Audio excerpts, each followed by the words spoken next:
if you're like me, your Final Four is finished, especially after Duke lost this weekend to Michigan State. We're talking all March Madness tonight. Call us. Here's Sports Talk. From WJLA 24/7 News, this is Toyota Sports Talk. It's amazing. We knew what we were capable of at the start of this year. We put the past behind us. We put that game behind us, and we just focused on this year. And one of our goals is making it to the Final Four and winning the championship. And we accomplished one of those things so far. Yeah, I'm really excited to play again. And that's what I was playing for tonight. Another week of travel, another week of basketball with this team and with this special group. Yes. Hello and welcome to Toyota Sports Talk. This has probably been one of the greatest weekends in March Madness history. Upsets left and right. The Final Four I had weeks ago, that's all gone now. Back to this weekend, though. UVA punching their ticket to the Final Four for the first time since 1984. Then right here at home, Michigan State beating #1 overall seed Duke. So how's your Final Four looking? I'm willing to bet it can't be that good. Real quick, what's your Final Four look like? Fill out a bracket? No. How's your Final Four looking right now? Nothing like what I filled out. What's your Final Four look like right now? Garbage. I'm mad right now. Straight up garbage, man. Your bracket busted? No, sir. It's not? No. Yeah, it is. Yes, it is. You had Duke win the whole thing, didn't you? Yeah, Zion, he was doing his thing. They messed everything up, man. They messed everything up. Who do you want to see win the tournament? Well, since I'm from Virginia, I would really like to see UVA win. Oh, tell her. You want to tell her what happened to them last year? Michigan. Michigan? Michigan State? Yes, sir. Okay. Did you have them in the Final Four? I ain't even gonna lie to you. I ain't even watching. What happened to UVA last year? They lost horribly. That's all I'm gonna say. The Spartans historically just conquer everything. Now I got Virginia winning. I got them doing everything now. Yeah. I don't got nobody beating them. Nah. What about you? Look, surprisingly, I did have Auburn, but then I erased it. Look, I erased it, though. Yeah. My Final Four, I had Duke, I had Duke, Michigan, I had North Carolina, and I had Tennessee. Oh, you're all, None of all those. sorts of jacked up. All sorts of jacked up. I'm done, man. As I mentioned, finished. So here's our question of the night, plain and simple. How does your Final Four look? Who do you have? Do you have anyone in that Final Four still? I do not. I had Duke, Tennessee, North Carolina, Michigan, all out. Call us 703-387-1020. Back in the chair tonight, Sterling Blount, DMV sports journalist. I've been seeing this dude a lot lately. Saw him this weekend at the Duke-Michigan State game, man. Yeah, had a great time. That was a good time, man. Yeah. Got to talk to Magic Johnson. You, unfortunately, didn't get that chance. Nah, next time. We'll make it for next time. Yes, we'll make it for next time. All right, so what's your Final Four looking like? I don't remember your Final Four, but I would imagine no teams are in it. Well, my women's Final Fours look amazing yes, right now. Yes. Yeah, I'm 3 out of 4 on my women's Final Four. Yes. But for my men's, I had Duke, Michigan, Tennessee, and Kentucky. Okay. So yesterday kind of did me in. That's it. That was it, man. Yeah, I'm 0 for 4 this year. Yeah, same with me, man. Yeah. All right, so now out of these 4, you got Michigan State, you got Auburn, and then you have UVA, and then you have, what's the other team that I'm missing out? Texas Tech. And Texas Tech. Yeah. So who do you have winning the whole thing? Because a lot of people are going to say since Michigan State beat Duke, they're probably going to take the whole thing. You? If it's not Michigan State, I like Auburn. Ooh. Since they've been playing in the SEC tournament, their 3-ball is just on fire. Yeah. And 3's more than 2. Look at Golden State. Yes. That's what's done well for them. And with Okeke being out with the ACL, I think you saw in the second half yesterday, once he went on the bench in the second half, that's when they turned it up. He wasn't on the bench in the first half. Okay. So just that moral support for them. They hit the 3-ball really well. Yeah. I really like Auburn if Michigan State is. You can't root against or you can't pick against Tom Izzo with his experience. Yeah. But I really like Bruce Pearl and Auburn. And this guy Harper, man, they could not stop this dude in overtime. So, by the way, they did it for their injured player who's out for the rest of the season. Yeah. So I guess you could sort of call it a Cinderella story, if not just an amazing story of perseverance. So now you were covering the game yesterday. Yeah. Sort of half covering it, and sort of because you're a Duke fan. You've been riding with Duke the whole season. Yes, I have. That's my squad. Yeah, that's my team. So what were you thinking when they went down, man? All right, so I'll break it down for you as the game went on. Break it down. First 10 minutes of the game, my issue was they were Michigan State was killing us offensive boards. Oh, my gosh. Tom Izzo eats, sleeps, and breathes rebounding, and it showed in the first 10 minutes yesterday. And I said it earlier, if we don't out-rebound them, we're not winning the game. End up out-rebounding them by 10. Yeah. You go on the 12-0 run to make it 30-21 in the first half. And felt really good after that. And then you come right back after Izzo calls the timeout and give up a 15-0 run. Yeah. And that wasn't good. We didn't score for nearly 6 minutes into the first half going into the second half. And free throws. But my thing is, did you at any point just say our luck is, considering how they won their last two games, you had to be like, yo, our luck, we're not going to keep getting lucky like this every game. All week I definitely felt like if Duke plays another second game, it's not going to happen. Exactly, like, man. It's March, and I know that's what it's about, but how many times can you get away with it? First of all, UCF had 2 chances. Yeah. 2 chances. The basketball guys clearly on their side. I've never seen a ball stay on the rim longer. Oh, my God. Yes. Oh, my God. And then Virginia Tech, if he just put a little more umph on that tip, that would have been, I think that would have tied the game, right? Yeah, that takes it to overtime. That would have tied the game. Yeah. My goodness gracious. All right, so Duke's out. Now let's talk about UVA. I don't know if you watch the UVA Purdue game. I did. That might have been the best game of the tournament. Yeah, with the way it went to overtime and then how competitive overtime was. Carson Edwards dropped 43 in your senior year, and you go home like that. I can't imagine the pain. Does he get drafted? I think off so. That game? I think March has a tendency to raise your stock or really drop your stock, and I think he significantly raised his stock. He's a first-round pick now. If Dante DiVincenzo gets drafted on the championship game last year, dropping 35, then he has to. Exactly. Going back to the game, Mama D Diakite makes that the ugly floater. Yeah. When you saw the tip, go over and back, which I guess it wasn't over and back. Right. So it goes over and back.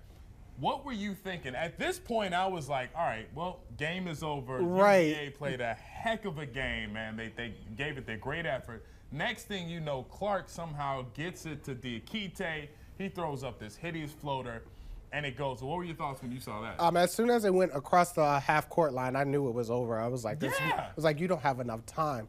And he puts up the floater, and I'm like, no, he was late. Like, there's no way it went in. Yes. And you look at the replay, and the replay's like, he had plenty of time. Maybe it's their year. It might be. After last year, maybe this is fate for them. But you could have said the same thing when Carson Edwards was banking 3-point shots. Yeah. Off the glass. I mean, that was ridiculous. Like, he broke Steph Curry records this year. Clearly. Yeah. All right, let's go to the phone lines. Chris is in Arlington. Chris, what's up? Hey, I was ready to talk for a while. Okay, what's your Final Four look like, Chris? My Final Four, I said it was like, I didn't really have one. I just said Duke and Virginia. Okay, you had Duke and Virginia playing in the championship game, right? Yeah. Okay, and half of that is still there. I mean, half of that is still there. I mean, UVA it clearly has a chance to do it. Let's say UVA matches up against Michigan State. What do you think about that matchup, Chris? I say UVA will win it. You think UVA is going to win hands down no matter who they play? Yeah. You know what, Chris? A lot of folks in the DMV like how you think. But all right, Chris, thank you so much for calling. We appreciate it. Call us 703-387-1020.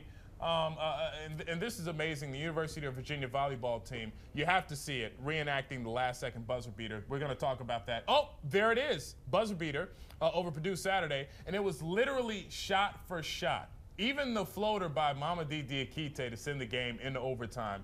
Everybody's got March Madness fever. Did you see this?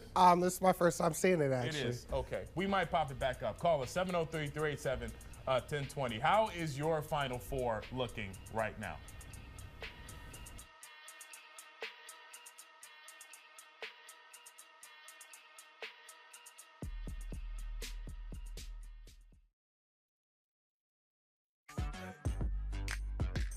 Welcome back to Toyota Sports Talk. Here with DMV sports journalist Sterling Blount. That's our question of the night. How does your Final Four look after this crazy weekend? The number is 703-387-1020. Let's go straight to the phone lines. Rick is in Warrenton. Rick, what's up? Rick, you there? Rick, I gave you all the chances in the world, and you dropped the ball. Okay, so we talk about Auburn. We talk about Texas Tech. Would you consider that a Cinderella? If you had to pick a Cinderella out of the 4. Out of the 4, I would pick Auburn as a Cinderella. Auburn would be the Cinderella? Yeah. They went into the SEC tournament, and when you went into that tournament, you looked at Kentucky, Tennessee, and LSU as the 3 to possibly win it. And Auburn came out of nowhere and beat 2 of those 3 on the way to winning that SEC championship. With Texas Tech, they were ranked as high as 8th earlier in the regular season. When they played Duke in the Madison Square Garden earlier this year, that was a big matchup. And they played Duke really well until the last 8 minutes of the game. Jared Culver, he's a sophomore, but he'll probably be a top 10 pick this year. Yeah. So as far as Cinderella, out of the 4 that are left, I'd go with Auburn. What about how big was it a shock that they beat Gonzaga? Because or Texas Tech, we're talking about. They beat Gonzaga. Everybody loves this guy, Rui Hachimura. Yeah. Out of Gonzaga. Yeah. Dude is he gonna be a pro next year? Yes, I'm assuming he's gonna be a pro. Yeah. But how shocked were you to see them upset Gonzaga? I wasn't, because I've never been big on Gonzaga. When you really playing in that conference, I mean, you're gonna get your wins and you'll get enough wins to be a number 1 seed. But when it comes to March, you're not playing against those teams. You're playing against a great team every night, and eventually that's going to catch up to you. That's very true. The only thing I would say is that, because I say the same thing. Yeah. You know, the conference is so trash, and they play good enough teams in the non-conference, right? You know, for the resume. Yeah. And then they cruise through the conference play. But let's not forget, a couple years back, Gonzaga was in the national championship. They were. That was a surprise that kind of shut me up a little bit. They were in the national championship, and a lot of us like to down Gonzaga. Yeah. Mark Few always finds a way. Yeah. He finds a way to I don't know, lock arms with these guys, and they go deep in the tournament. I think it's a thing where they hear the talking and they know what everyone thinks. It's like a us against the world type of thing. Yeah. That has to be the situation. All right, so going back to my Final Four with Duke and UNC. One thing you don't have in this Final Four is a blue blood. There's no Kansas, there's no Kentucky, there's no UNC, and there's no Duke.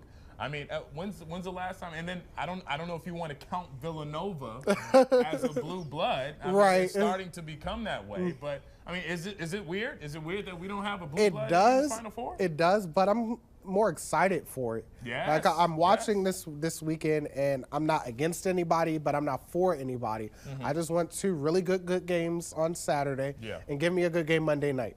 Normally, like if Kentucky's playing, I don't care who they're playing, I'm rooting against them. I had them in my Final Four for my bracket, but other than that, I'm rooting against them. Same with Kansas and all the other blue bloods. Yeah. So I'll enjoy this weekend. Yeah. Okay. That should be fun. Going back to Michigan State and Duke, Cassius Winston. Yeah. I didn't know he was. I'll be honest. I didn't know Cassius was that nice. Yeah. All right. I knew he was a good player. I would hear his name. I didn't watch a lot of Michigan State this season. The most I've watched them is in this tournament. Yeah. I didn't know. A lot of people are trying to compare him to Kemba Walker. I don't think he has the handles. I don't know if he's that quick, but a lot of people are saying he's like the next Kemba. I don't know. He's nice. Yeah, he is. I love his game, man. I love his game. What do you think about Cassius Winston? The comparison to Kemba, you're right. He doesn't have the same handle, but as far as how he carries and leads his team, he's in the same realm as Kemba Walker with that. Michigan State went through a lot this year. Before Cassius played the type of season he played, they lost their best player, Jeremy Langford. Nick Ward was out with a hand injury for almost a month. They went through a lot this year. For them to make it to the Final Four through all of that, Cassius was that was their rock. That was the one thing that stayed constant. Hands and down. Without him, they're not where they are right now. All right, so would he be your MVP out of the 4 teams that are in it right now? If you had to pick an MVP, that's a good question. Who would that be? I mean, would it be Diakite from UVA? Would it be Cassius from Michigan State? Or could it be Harper from Auburn, or who's from Texas? I would give it. It would be Jared Culver from Texas. Oh, okay. From Texas Tech, but I would give it to Cassius Winston. I would. Really? In terms of he is the most valuable player for that team. I think you could take Diakite off of Virginia, and you still got Guy and Ty Jerome. There's up with every team that's left, you can take that person off, and they can still find a way to make it happen.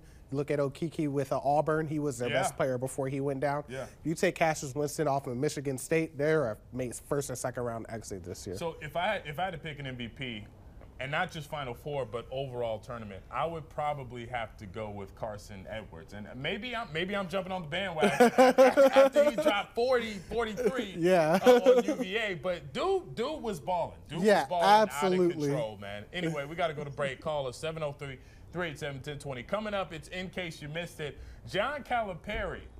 Dude is winning, man. Yeah, he is. Yeah, he is. Dude got a lifetime deal with Kentucky, man.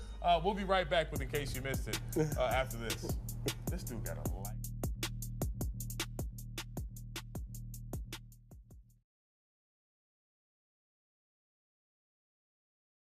I'm sure, some cheers, some boos as well.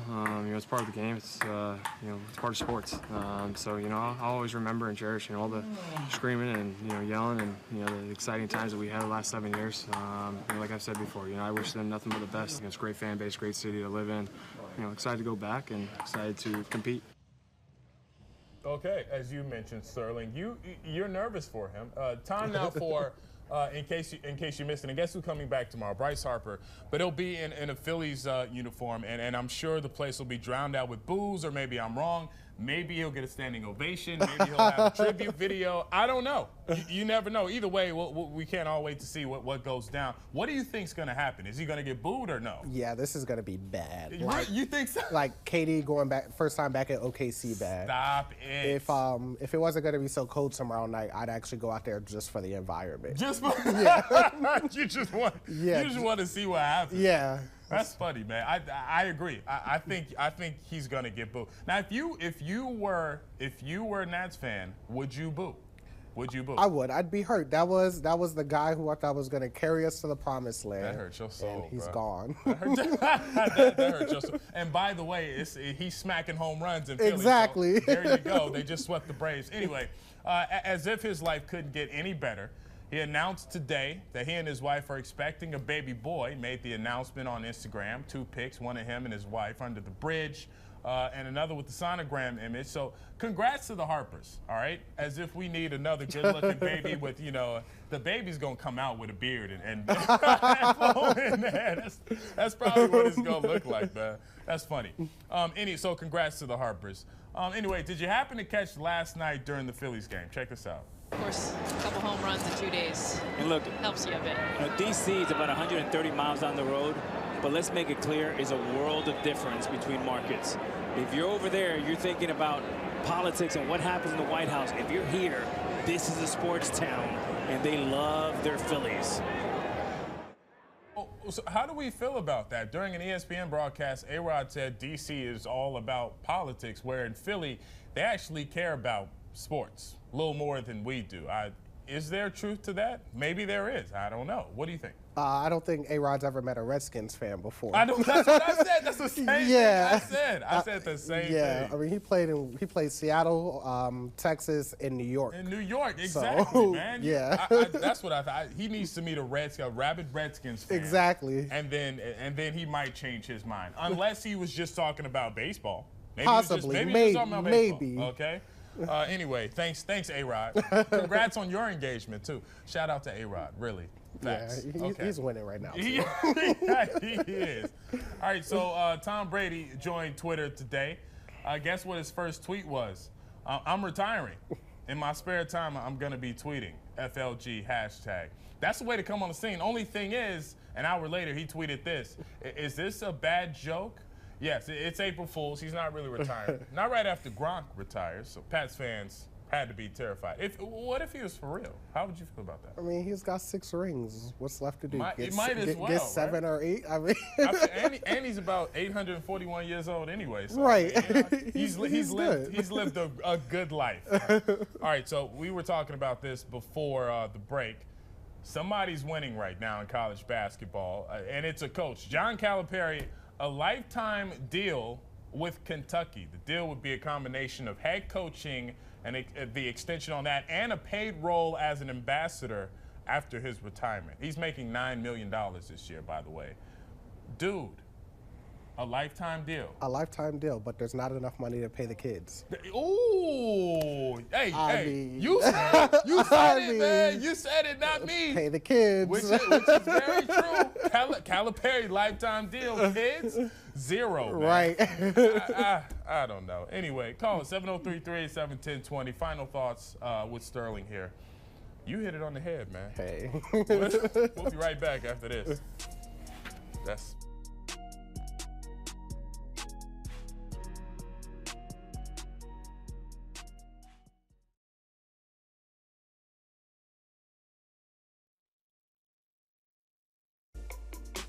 Here you go. 30 seconds left. Who do you have winning the whole thing? I like Michigan State and Auburn to meet next Monday night. And that's a tough one, but I'll pick Auburn because that's who I'm rooting for. I'm rooting for Auburn and Bruce Pearl. I gotta go with Michigan State. Because I got to talk to Urban Magic Johnson. That's why I'm going. That's not a bad reason. All right, we'll see you guys next time on Sports Talk.